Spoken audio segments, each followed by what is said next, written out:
Hoover boys and girls, I'm out at the cable to where almost by that's the rail trail you're looking at. I have to move this stuff back. I have to get it off the road. This is supposed to be going on a container, but we need to make more room farther away from the road according to the township. So I need room, and I'm gonna need you guys to come back here, pick up all the wood pieces again like this.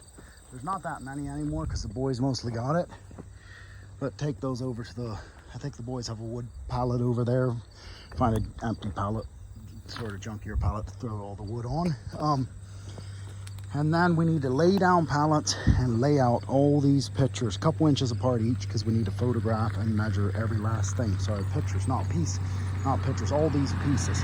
So what I can do is, if you'd rather pick them up from the ground, we can bring the skid steer back here and just dump it on the ground, but we have to get it done then right away. We can't leave them laying.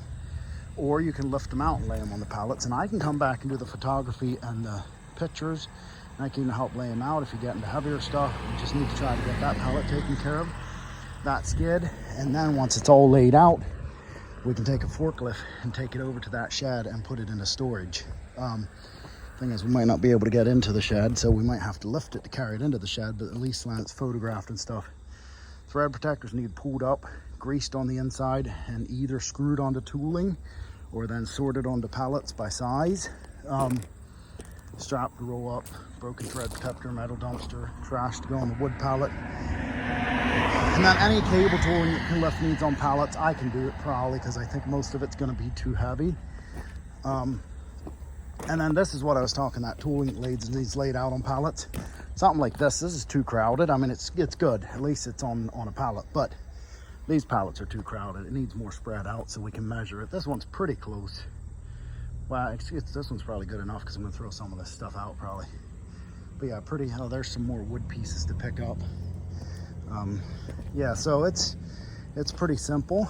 I think if all the Hoover children watch this video, they will know exactly what to do. Oh, thread protectors, you can put them, either sort them. I want to have like a box of each type of thread protector, like each size. Well, a box of rubber ones for that size and a box of metal ones for that size. I don't know, maybe we can just mix them together and they just need to be sorted by sizes. I'll kind of probably let the sorter know. But then the other thing is, all the stuff that's outside, not the stuff in the shed, but all the stuff that's outside, we can't have this. This rain will damage, the rust will damage these. So I want you to grease. So that's probably the first thing to do with the thread protectors is you pick them up, take a brush of grease from up in there, from the grease bucket. There's a brush in it. It's just kind of a nasty job. You'll want to scrub your hands and not rub them on your clothes. But up there beside that spray can, there's a grease bucket with a brush in it. You take a brush of grease, you put it on the thread protector before you screw it on, like in or on the thread protector. Like this thread protector, I'd want to make sure I'm putting grease down there on the threads, and it's gonna be nasty, and then I can screw it onto something that does not have a thread protector. Same thing with this one. So that's prerogative number one.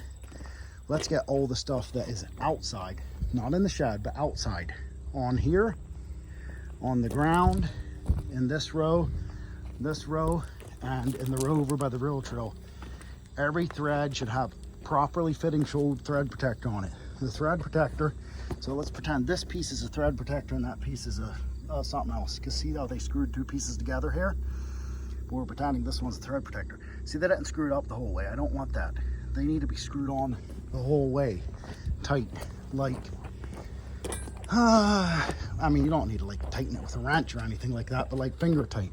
Right here's one not screwed on, and that one won't even screw on the whole way because stuff's in the way. So that could happen, but if it's the right size, it should screw on like that. Not really a gap. There is a gap. That one's not screwed on right. And actually that one probably won't because of where it is. There's something, I think this bit is screwed onto this stem and screwed on so tight you can't even see the difference without really studying. There, not like that, but after you grease it, screw it on like that, tight. So that's thread protectors. Use the rubber and the plastic ones first. When you're out of those, then we go to the metal ones. Because the metal ones we can sell. And then, if we have any left, we use boxes to sort them by size or something like that. Use the ones on the ground first too, because we need to pick them up, like the thread protectors on the ground. So you put grease on it, and then you go around with that thread protector, find a thread that fits, and screw it on. I think that busted thread protector might fit this bit, and that's okay if it's busted. Obviously not ideal if it's just a half. This bit might be getting sold, that's why I painted the round gray circle on it. And then once you have that all done, we need to I need to move a bunch of stuff around. This stuff over here, you guys pretty well laid out. I have to picture it, and this needs to go on a pallet, but I can probably do that because some of that's getting pretty heavy for you. So I'll probably have to do it, but that gives you some things to do. You can also pick up wood back through there. So good paying outside jobs, you've got wood to pick up. You've got like a couple hours worth of outside jobs, you can make a fair amount of money. Wood to pick up. Oh, these metal pieces are not scrap. They need to go back to the cable tool pile and onto a pallet. So those you can carry. These wood pieces are for the wood pile. And then these two pipes, there's more wood pieces to go to the wood pile, but these two pipes can go back to the bit shed. They're actually not cable tool pipes, they're something else, but those are cable tools. So I think with this video, which is, Lord willing, going to be less than 7 minutes long, you'll have enough to do. Probably depends how many people are helping and how well you're working. You'll probably have 3-4 hours of work at premium wage because you're working outdoors. All right, maybe even more. All right, love you, bye.